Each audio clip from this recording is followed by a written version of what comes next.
السلام علیکم۔ مفتی صاحب نے جو آیات پیش کیں، ہم نے ان کا باقی آیات کے ذریعے جائزہ لیا کہ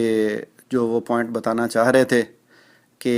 ان آیات کا جو خاص مطلب ہے وہ عام قانون نہیں ہے، اور وہ مخصوص ہیں آیات کو چھپانے کے ساتھ، کتمان کرنے کے ساتھ۔ تو ہم نے اس کا باقی آیات سے جائزہ لیا اور دیکھا کہ جو مفتی صاحب کہہ رہے تھے ایسا معاملہ نہیں تھا، بلکہ بہت ساری آیات کے اندر، بہت سارے انداز کے اندر اللہ تعالیٰ نے اس بات کو واضح کیا کہ دین کے اوپر، دعوت کے اوپر، تبلیغ کے اوپر، اللہ تعالیٰ کے دین کا کام کر کے اس پر اجرت لینا، اس کو اللہ تعالیٰ نے حرام قرار دیا اور جہنم کی آگ بھی قرار دیا، اور انبیاء کا بھی طریقہ بتایا کہ وہ لوگ بھی جو ہے وہ اللہ تعالیٰ سے اجر کا سوال کیا کرتے تھے، دنیا والوں سے یا جن کو دعوت دی جا رہی ہے یا جن کے لیے دین کا کام کیا جا رہا ہے ان کے لیے وہ ان سے کسی بھی طرح کے اجر کا مطالبہ نہیں کرتے تھے، اور نہ ایسے کسی اجر کو وہ قبول کیا کرتے تھے۔ اب چلتے ہیں ان احادیث کی طرف کہ جو مفتی صاحب نے پیش کیں، تو یہاں بھی ہم نے یہ دیکھنا ہے کہ کیا ان احادیث کے ساتھ انصاف کیا گیا، کیا وہ احادیث قانون عام تھیں جن کو مفتی صاحب نے بطور دلیل پیش کیا، یا وہ خاص واقعات تھے جو صحابہ کرام کے ساتھ مخصوص مواقع کے اوپر پیش آئے اور ان کو اس موقع کے اوپر خاص طرح کی جو ہے وہ ایک رعایت دی گئی اور خاص طرح کے ان کے ساتھ عمل کیا گیا۔ تو ایسے بہت سارے اور بھی واقعات آپ کو مل جائیں گے جن میں کسی خاص موقع پر کسی خاص صحابی یا کچھ صحابہ کو کوئی رعایت دی گئی ہو کہ جو قانون نہ ہو۔ تو خاص موقع اور قانون میں فرق وہ ضرور ہمیں سامنے رکھ لینا چاہیے کہ خاص موقع وہ ہوتا ہے جس میں ایک ہی بار وہ عمل ہوا اور اس کے بعد وہ عمل نہ ہوا ہو، اس طرح کے کسی اور عمل کی کوئی دلیل نہ ملتی ہو، اس کو کہتے ہیں خاص واقعہ۔ اور قانون عام یہ ہوتا ہے کہ جس پہ اجماعی طور پر صحابہ کرام نے عمل کیا ہو، جس کا ذکر ملتا ہو، کثیر صحابہ نے اس کو اختیار کیا ہو، تو وہ جو ہے وہ عام قانون ہوتا ہے۔ تو اب یہاں پہ ہم نے دیکھنا ہے کہ مفتی صاحب کون سی احادیث پیش کرتے ہیں، اور کیا وہ احادیث بھی پیش کرتے ہیں جو عمومی طور پر جو ہے وہ صحابہ کے عمل سے ثابت ہوتی ہیں، یا خاص انہی احادیث کا ذکر کرتے ہیں کہ جو موقع پر، ایک خاص موقع پر ایک عمل کو اختیار کیا گیا جس کے بعد میں نہ اس طرح کی کوئی دلیل ملتی ہے اور نہ اس طرح کا کوئی واقعہ ملتا ہے۔ تو ان چیزوں کو ہم دیکھنے کے لیے اب دیکھتے ہیں کہ مفتی صاحب میں احادیث کے معاملے میں ہمارے وہ کس حد تک انصاف سے کام لیتے ہیں اور کس حد تک اس کو بیان کرتے ہیں۔ تو وہ مسئلہ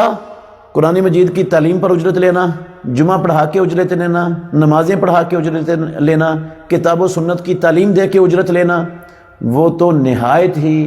اعلیٰ اور عمدہ ترین عمل ہے، اور اس کے لیے محمد الرسول اللہ صلی اللہ علیہ وسلم کی زبان سے نکلے ہوئے سچے اور سچے لفظ موجود ہیں۔ صحیح بخاری شریف کی حدیث کے اندر یہ الفاظ رسول اللہ صلی اللہ علیہ وسلم کے عام ہیں۔ آپ نے فرمایا انا احق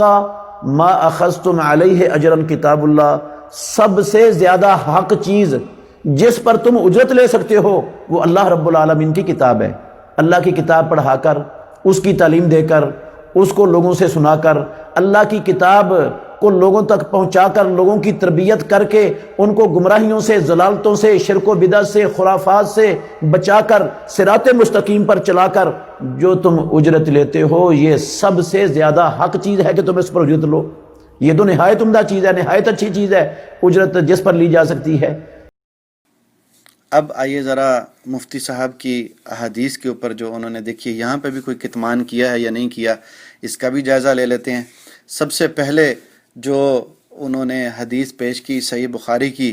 کہ جن کے الفاظ بیان کیے اور اس کی تشریح میں یہ رکھا کہ تم جس پر سب سے زیادہ اجرت لینے کے حقدار ہو وہ اللہ تعالیٰ کی کتاب ہے، اور اس کے ضمن میں جو انہوں نے دیکھیے، اب وہ جو الفاظ پیش کریں، پوری کی پوری حدیث اور پورا کا پورا واقعہ انہوں نے بیچ میں سے چھپا لیا۔ صرف حدیث کے جو حدیث صحیح بخاری کے اندر موجود ہے، جو 3 طرق سے ابو سعید خدری رضی اللہ عنہ سے آتی ہے اور ایک طرق سے ابن عباس رضی اللہ عنہ سے آتی ہے، تو ایک ہی واقعہ ہے جن کو ان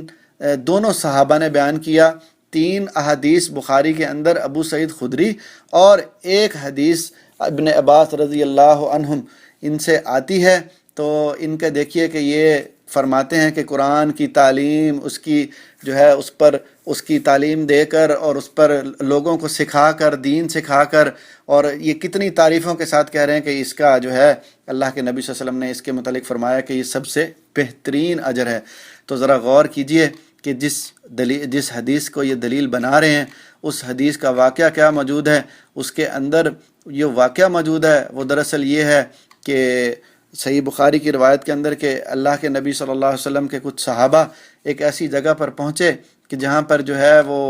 ان کی ضیافت نہیں کی گئی، ان کی ضیافت کا انکار کر دیا ایک قبیلے والوں نے۔ تو ان لوگوں نے جو ہے ان کا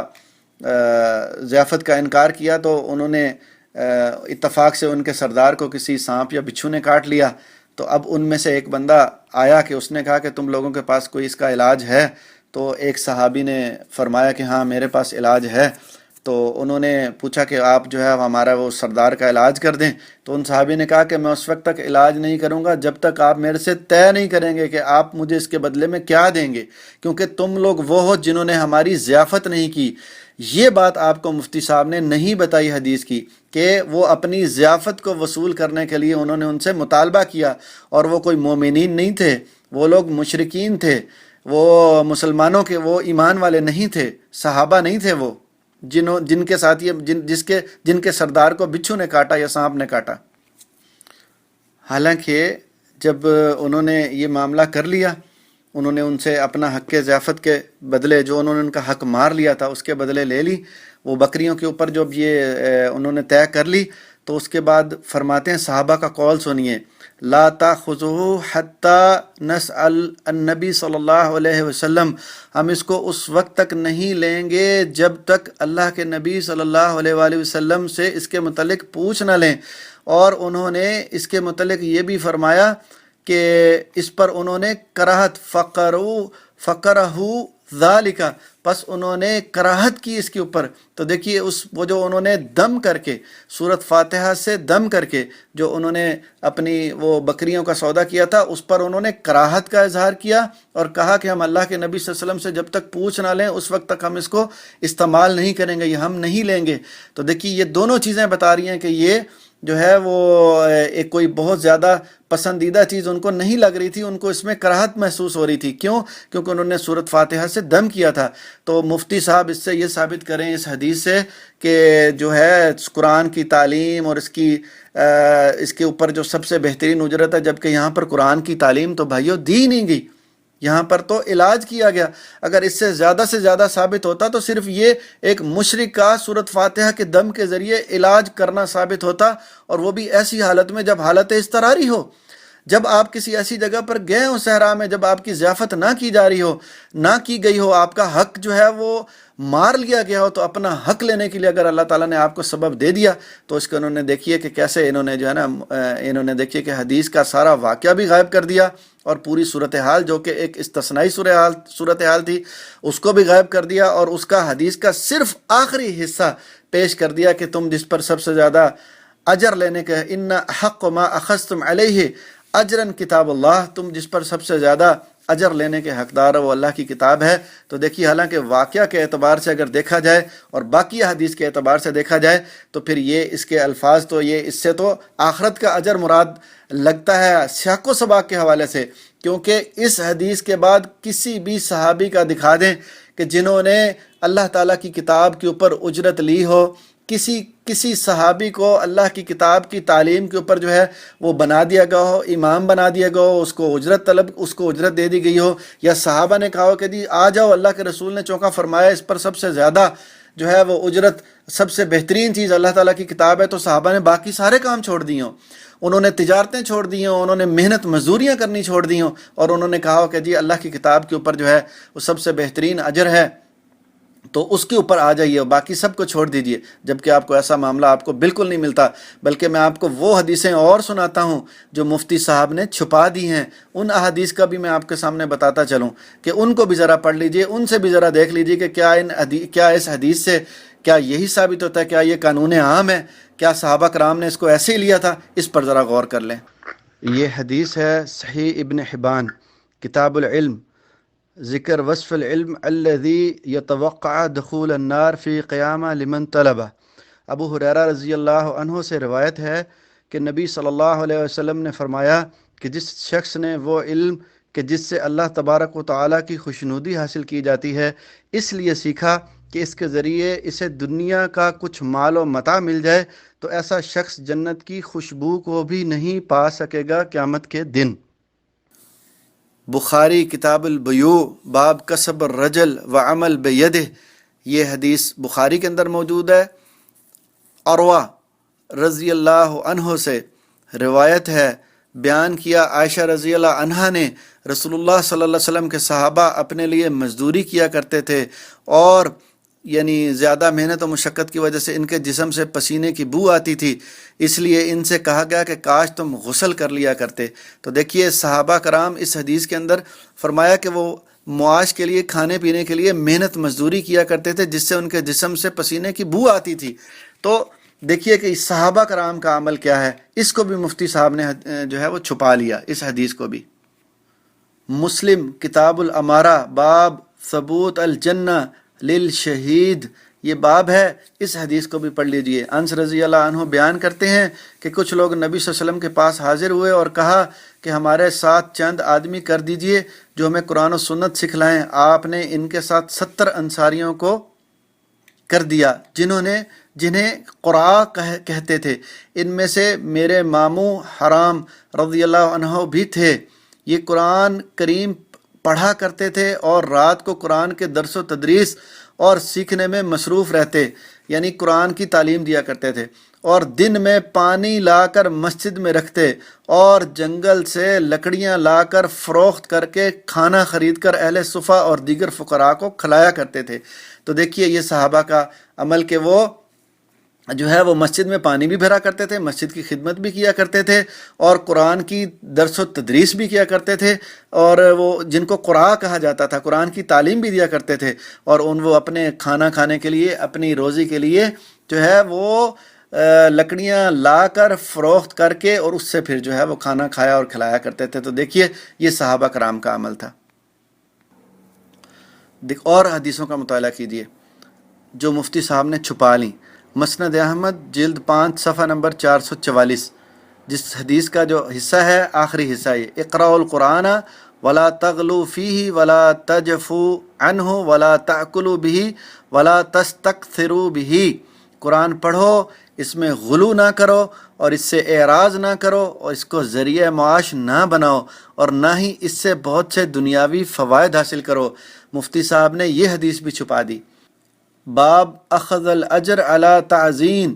و ترمذی و نسائی ابن ماجہ، یہ تمام کتابوں کے اندر یہ حدیث موجود ہے۔ عثمان بن ابی العاص رضی اللہ عنہ سے روایت ہے کہ میں نے رسول اللہ صلی اللہ علیہ وسلم سے فرمایا کہ مجھے میری قوم کا امام مقرر کر دیجیے، تو نبی صلی اللہ علیہ وسلم نے فرمایا کہ تم ان کے امام ہو، ان کی امامت کرو ضعیفوں کا خیال رکھتے ہوئے، اور ایسا مؤذن مقرر کرو جو اذان دینے پر اجرت نہ لے۔ یہ حدیث بھی مفتی صاحب نے چھپا دی۔ صحیح بخاری کتاب البیوع باب کسب الرجل عمل بیدہ، یہ حدیث موجود ہے بخاری کی۔ ان داؤد نبی صلی اللہ علیہ وسلم کان لا یأکل الا من عمل یدہ،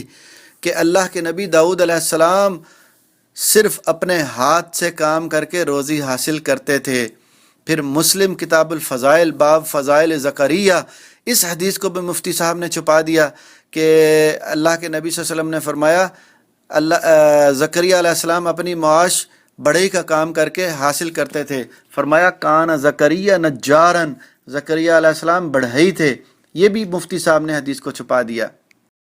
یہ تو نہایت عمدہ چیز ہے، نہایت اچھی چیز ہے، اجرت جس پر لی جا سکتی ہے۔ رسول مکرم صلی اللہ علیہ وسلم نے خود اجرت دلوائی ہے۔ صحیح بخاری میں سہل بن سعد الساعدی رضی اللہ عنہ کی مفصل حدیث موجود ہے کتاب النکاح کے اندر، جب ایک عورت رسول اللہ صلی اللہ علیہ وسلم کو کہتی ہے اللہ کے نبی مجھے اپنے نکاح میں اپنی زوجیت میں لے لیجئے، تو رسول مکرم صلی اللہ علیہ وسلم نے اسے دیکھ کر سر جھکا لیا۔ تو کچھ دیر وہ انتظار کرتی رہی، آپ نے جواب نہیں دیا، اس نے سمجھا کہ آپ کو اس وقت ضرورت نہیں ہے، وہ جانے لگی۔ تو ایک صحابی کہتے ہیں اللہ کے نبی آپ کو ضرورت نہیں ہے تو اس خاتون سے میرا نکاح کر دیجئے۔ رسول مکرم صلی اللہ علیہ وآلہ وسلم نے اس بندے سے کہا مہر دینے کے لیے تیرے پاس کچھ ہے؟ حدیث لمبی ہے، یقیناً اکثر بھائیوں نے یہ سنی ہوئی ہے، چونکہ یہ موضوع نہیں ہے اس حدیث کا اس لیے میں اشارہ کر رہا ہوں۔ تو اس نے کہا یہ میرے پاس ایک چادر ہے، آدھی اس کو دے دوں گا آدھی خود لے لوں گا۔ رسول اللہ صلی اللہ علیہ وسلم نے فرمایا نہ اس کے کام کی رہے گی نہ تیرے کام کی رہے گی، جاؤ کوئی چیز ڈھونڈ کے لاؤ۔ وہ گیا، گھر سے ڈھونڈ کے آیا، کچھ اس کو نہیں ملا، کہنے لگا اللہ کے نبی کچھ بھی نہیں ہے اس کو دینے کے لیے۔ آپ نے فرمایا لوہے کی انگوٹھی ہی ملتی ہے تو وہ لے آؤ۔ پھر گیا، آ کر کہتا ہے اللہ کے نبی لوہے کی انگوٹھی تک کی بھی کوئی چیز نہیں ہے۔ تو رسول مکرم صلی اللہ علیہ وسلم نے کہا کیا تجھے قرآن مجید کی کوئی صورتیں یاد ہیں؟ اس نے کہا جی اللہ کے نبی فلاں فلاں صورتیں مجھے یاد ہیں۔ تو رسول اللہ صلی اللہ علیہ وآلہ وسلم نے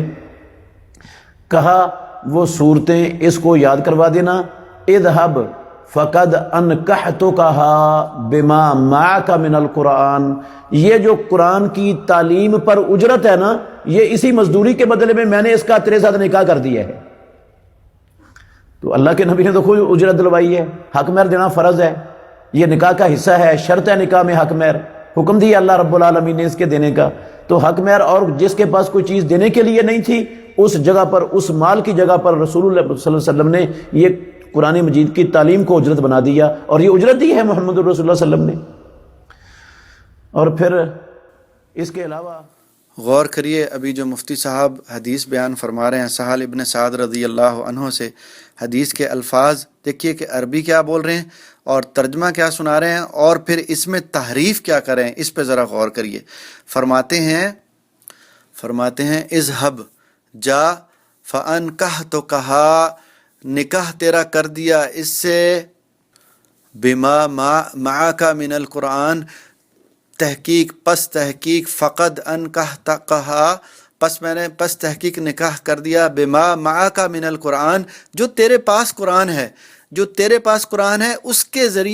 ذریعے میں نے نکاح کر دیا۔ تو حدیث کے الفاظ دیکھیے اور مفتی صاحب کا ترجمہ دیکھیے، اور مفتی صاحب کا بیچ میں اضافہ دیکھیے کہ ہم میں جو اس کو تو تعلیم دے دینا، اس کو سکھا دینا، اور سکھانے کے بعد جو اس کی اجرت ہے اس کے بدل تجھے اس کا نکاح کر دیا۔ تو حدیث کے الفاظ میں بھی دیکھیے کہ اس میں نہ کچھ سکھانے کا ذکر ہے نہ یاد کرانے کا ذکر ہے، بلکہ ان صحابی کو جو قرآن یاد تھا اس کو حق مہر کے عوض، اس کا حق مہر بنا کر اس کے عوض ان خاتون سے ان کا نکاح کر دیا گیا۔ تو دیکھیے الفاظ اور ان کا پھیرنا مفتی صاحب کا، جبکہ اصل معاملہ یہ ہے کہ یہ صحابی کی دیکھیے کیسی حالت تھی کہ جن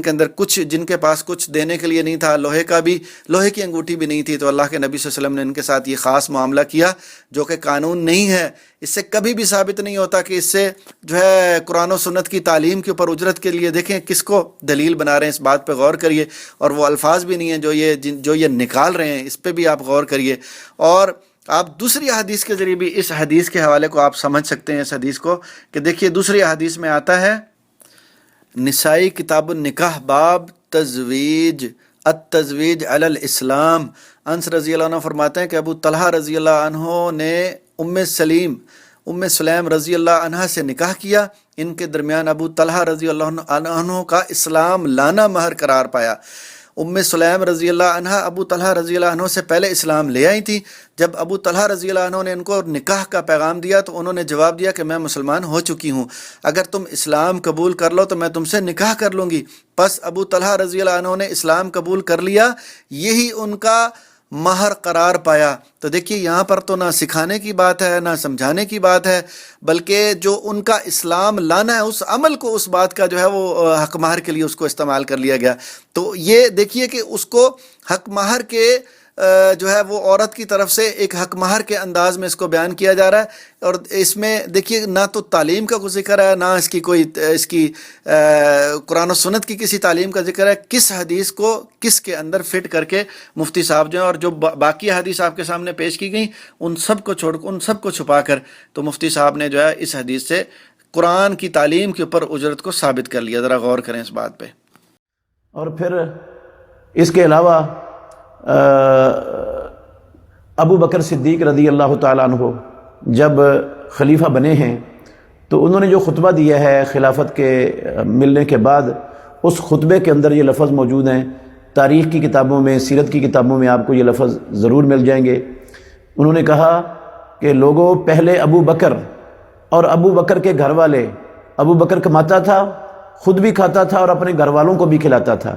اب ابو بکر مسلمانوں کے کاموں میں مشغول ہو گیا ہے، اب وہ خود کما نہیں سکتا ہے اپنے لیے اور اپنی بیوی بچوں کے لیے، اب ابو بکر بھی اس کے بیوی بچے بھی بیت المال میں سے تنخواہ لیں گے۔ ابو بکر صدیق رضی اللہ عنہ نے فیصلے بھی کرنے تھے کتاب و سنت کے مطابق، انہوں نے خطبہ بھی دینا تھا، انہوں نے سارے مسلمانوں کے امور کو دیکھنا تھا، اس کے اندر نمازیں بھی تھیں، خطبہ بھی تھا اور کتاب و سنت کی تعلیم اور تربیت کا عمل بھی تھا۔ تو انہوں نے کہا اب ابو بکر بیت المال میں سے تنخواہ لے گا۔ اگر یہ کتاب و سنت کی تعلیم دے کر تنخواہ لینا اگر یہ جائز نہ ہوتا تو صدیق اکبر رضی اللہ تعالیٰ عنہ، جو اللہ کی زمین پر آسمان کی نیلی چھت تلے نبیوں کے بعد اولاد آدم میں سب سے افضل انسان ہے، کیا وہ یہ کہتے کہ اب ابو بکر تنخواہ لے گا ادھر سے بیت المال میں سے؟ اگر حلال نہ ہوتا تو ابو بکر اور اس کے گھر والے بیت المال میں سے کھائیں گے۔ اور کیا سارے صحابہ رضوان اللہ علیہم اجمعین جو موجود تھے وہ ابو بکر صدیق رضی اللہ عنہ کے اس غلط خطبے پر کیا وہ خاموش رہتے؟ کیا وہ انکار نہ کرتے اس پر؟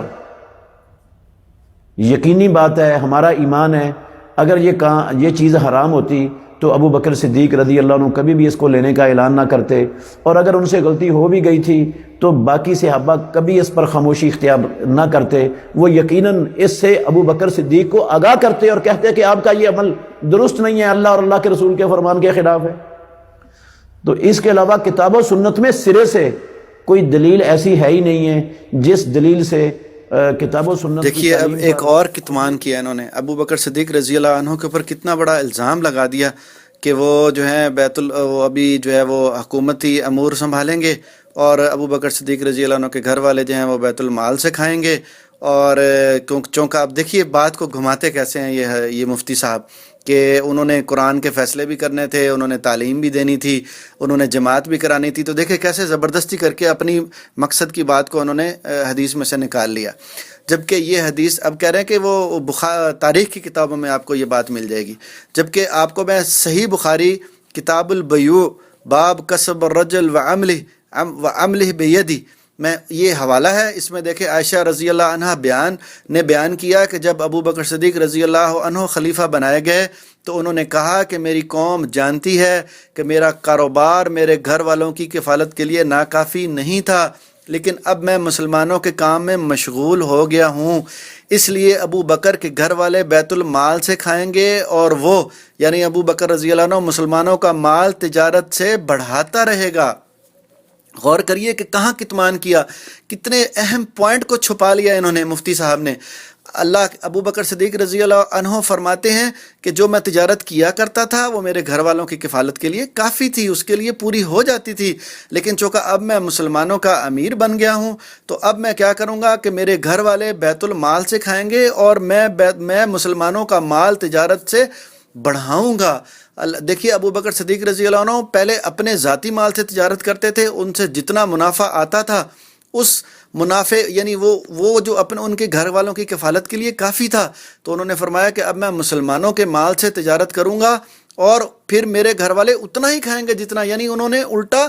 بیت المال کو دیا، مسلمانوں کے مال سے تجارت کی، اور ظاہر ہے مسلمانوں کا مال زیادہ تھا، اس سے زیادہ ان کو منافع آیا، لیکن انہوں نے دیکھیے کہ اپنا وہی جو اپنی ذاتی تجارت سے جو ان کا آتا تھا صرف اتنا انہوں نے لیا اور باقی مال کو انہوں نے مسلمانوں کے بیت المال کو بڑھا دیا۔ ابو بکر صدیق رضی اللہ عنہ تو لینے کی بجائے دے رہے تھے مسلمانوں کو، ان کا مال بڑھا رہے تھے، تو دیکھیے یہاں بات کو گھما بھی دیا، یکتمون بھی کر دیا، اور جو ہے اس پہ جو ہے بات کو تحریف بھی کر دی، یہ سارے اعمال خود کر دیے، اور پھر جو الزام جو ہے وہ لگایا کسی اور کے اوپر کہ کچھ لوگ یوں کہتے ہیں، کچھ لوگ یوں کرتے ہیں، کچھ لوگ آپ دیکھیں آپ کے سامنے ان کا طرز عمل۔ اس کے علاوہ کتاب و سنت میں سرے سے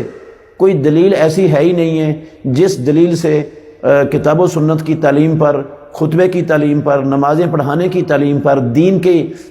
تبلیغ کی تعلیم پر اجرت لینے سے اللہ نے منع کیا ہو یا محمد الرسول اللہ صلی اللہ علیہ وسلم نے منع کیا ہو، ایسی کوئی چیز کتاب و سنت میں سرے سے ہے ہی نہیں۔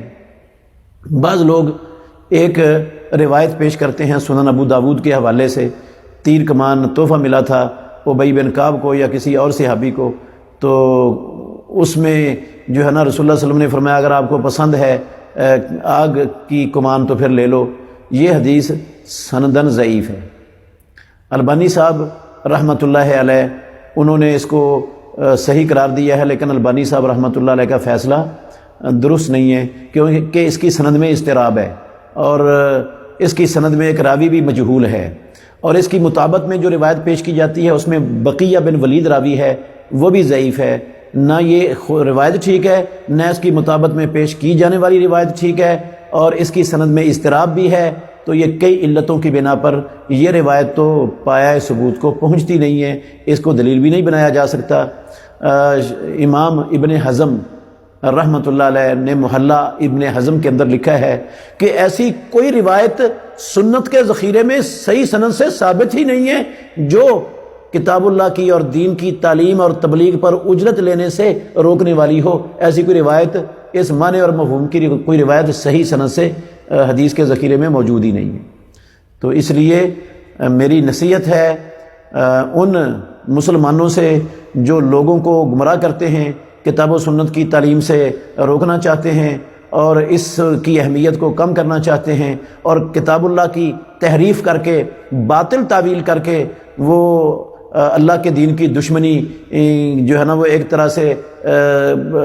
کر رہے ہیں، اور اہل کتاب کے گھٹیا عمل کی وہ نکالی کر رہے ہیں، اس کی تقلید کر رہے ہیں، تو ان کو توبہ کر لینی چاہیے، اللہ سے معافی مانگنی چاہیے، اور قرآن مجید نے جو اپنی تفسیر خود کی ہے، رب العالمین نے جو خود اپنی تفسیر کر دی ہے، اس کو چھوڑ کر اپنی باطل تعویل وہ پیش کر کے قرآن مجید کی تکذیب سے توبہ کر لیں اور باز آ جائیں، ورنہ آخرت میں انجام بڑا گمبھیر ہونے والا ہے۔ عبادہ بن صامت رضی اللہ عنہ کی روایت ان کو ضعیف لگ رہی ہے، کیونکہ وہ ان کے پیٹ کے اوپر جو ہے وہ لات مار رہی ہے، اس میں تو تحفہ بھی حرام قرار دیا جا رہا ہے، آگ کا توق قرار دیا جا رہا ہے، جبکہ ان کے اپنے جو ہیں ان کی کتنے جو ہے اس بات پہ دلائل موجود ہیں کہ شعیب کہتے ہیں کہ عبادہ کی اس حدیث کو تطحاوی 2/10 اور احمد 5/315 اور ابو نعیم نے اخبار اصبہان اور بہقی نے 125/6 نے بھی تخریج کے ان تمام نے مغیرہ بن زیاد کی سند سے اس کو بیان کیا، اور اسود بن ثعلبہ مجہول ہے لیکن وہ اس میں منفرد نہیں ہے۔ مسند احمد جلد 5 صفحہ نمبر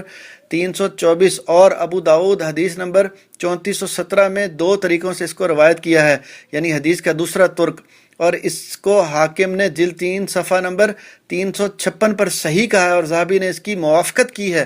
تو اس حوالے سے یہ بات واضح ہو گئی کہ عبادہ بن صامت رضی اللہ عنہ والی حدیث اسود بن ثعلبہ اور مغیرہ بن زیاد کے علاوہ دوسرے راویوں سے بھی مروی ہے۔ اس طرح حدیث کے 2 ترک یا 2 سندی ہوئیں، بنابراین اسود بن ثعلبہ کی جہالت اور مغیرہ بن زیاد کے مختلف فی ہونے کی وجہ سے اس روایت کی صحت پر کوئی اثر نہیں پڑتا۔ تو دیکھیے جو حدیث کو یہ جھٹلا کے مارے ہیں، اور وہ حدیث بھی ٹھیک ہے اور اس کو جو ہے وہ ضعیف کہہ رہے ہیں، اور باقی حدیث آپ کے سامنے ہیں ان کے۔ اور ایک اور بات جو ہے یہ کیا کرتے ہیں یہ مولوی حضرات کہ جی ہم وقت کے پیسے لیتے ہیں، ہم جو وہاں پہ مقرر کر دیے گئے اس کے پیسے لیتے ہیں۔ تو غور کریے صحابہ کرام بھی وقت دیا کرتے تھے اور وہ محنت مزدوری کیا کرتے، جیسا کہ احادیث گزر چکی ہیں۔ اور سورہ توبہ کے اندر اللہ تعالیٰ فرماتا ہے کہ اللہ تعالیٰ نے ایمان والوں سے ان کے مال اور جان کے بدلے جنت کا سودا کر لیا ہے۔ تو دیکھیے کہ جان اور مال وہ اللہ کے ساتھ طے ہو چکی ہے کہ جو جان ہے وہ بھی اللہ کے لیے، جو اللہ کی عبادت کریں گے، اللہ کے لیے جو وقت لگائیں گے اور جو اللہ تعالیٰ کے راستے میں خرچ کریں گے، ان سب کا اجر جو ہے وہ اپنے رب کے پاس پائیں گے، اور اس کے بدلے ان کو جنت کا اللہ تعالیٰ نے ان سے سودا کر لیا۔ تو دیکھیے ان کا وقت اللہ تعالیٰ نے خرید لیا۔ اور سورۃ البقرہ کی آیت نمبر 277 کے اندر اللہ تعالیٰ فرماتا ہے وَأَقَامُوا الصَّلَاةَ وَآتُوا الزَّكَاةَ زکوٰۃ لہم اجرہم عند ربہم، اور جو صلاۃ قائم کرتے اور زکوٰۃ کرتے ہیں ان کے لیے ان کے رب کے پاس اجر ہے۔ صلاۃ قائم کرتے ہیں، صلاۃ جماعت سے پڑھتے ہیں، صلاۃ کا قائم کر دینا جس میں خالی پڑھنا نہیں ہے، قائم کرنا، اور پھر اس کے بعد زکوٰۃ کا ادا کرنا، اس بات کا اجر اللہ سبحانہ تعالیٰ فرماتا ہے کہ ان کے رب کے پاس ہے۔ یہ تو دنیا والوں سے مانگ لیتے ہیں، اپنے ٹائم کے پیسے مانگ لیتے ہیں، جبکہ اللہ سبحانہ تعالیٰ فرماتا ہے کہ صلاۃ کا اور زکوٰۃ کا جو اجر ہے وہ تو ان کے رب کے پاس ہے۔ تو بھائیو یہ دیکھیے قرآن بھی آپ کے سامنے ہے، قرآن کی تشریح بھی آپ کے سامنے ہے، احادیث بھی آپ کے سامنے ہیں، اور سرمایہ احادیث میں یہ دیکھیے کہ یہ کن احادیث کو ایک خاص واقعہ والی دم والی روایت کو پیش کر دیا، اور وہ بھی حدیث کو پیش نہیں کیا، صرف اس کا آخری حصہ پیش کیا، اور اس کے بعد ابو بکر صدیق رضی اللہ عنہ کے اوپر بھی الزام لگا دیا، اور نکاح جو قرآن کا جو ان صحابی کو قرآن یاد تھا اس کو حق مہر کے بنا کر، اور اس کے بدلے ان کو جو ہے ان کی زوجہ کا نکاح ان سے کر دیا، تو اس کو قرآن کی تعلیم قرار دے دیا، حدیث کے الفاظ ہی سارے تبدیل کر دیے۔ تو دیکھیے یہ ان کا وتیرہ ہے اور یہ ان کا انداز ہے۔ اب آپ کو اچھے طریقے سے پتہ چل گیا ہوگا کہ کون اللہ تعالیٰ کے آیات کو چھپاتا ہے، اور یہ واقعی اپنی اس بات کے مصداق ٹھہرے، اور یہ بات آشکار ہو گئی ہے روز روشن کی طرح کہ یہ مولوی دیکھیے کیسے حق کو چھپاتے ہیں، کیسے آیات، یہ انہوں نے اپنی مثال خود پیش کر دی، اپنی مثال آپ ہی بن گئے کہ کہا کہ جو لوگ اللہ کی آیات کو چھپاتے ہیں اور اس کے اوپر اجر لیتے ہیں، دیکھیے انہوں نے کیسے اللہ تعالیٰ کی آیات کو چھپایا، اللہ کے نبی صلی اللہ علیہ وسلم کی احادیث کو چھپایا، آیات کی بھی تعریف کی، اس کے بھی معنی اور بیان کیے، احادیث کی بھی تعریف کی، اس کے بھی معنی اور بیان کیے، اور پھر اس کے بعد اپنا جو ہے اپنی اجرت اور اپنی کمائی کو حلال قرار دے دیا۔ اللہ تعالیٰ سے دعا ہے کہ اللہ تعالیٰ ہمیں اس عمل شنیع سے بچائے اور ہمیں حلال کھانے کی اور حلال کمانے کی توفیق عطا فرمائے۔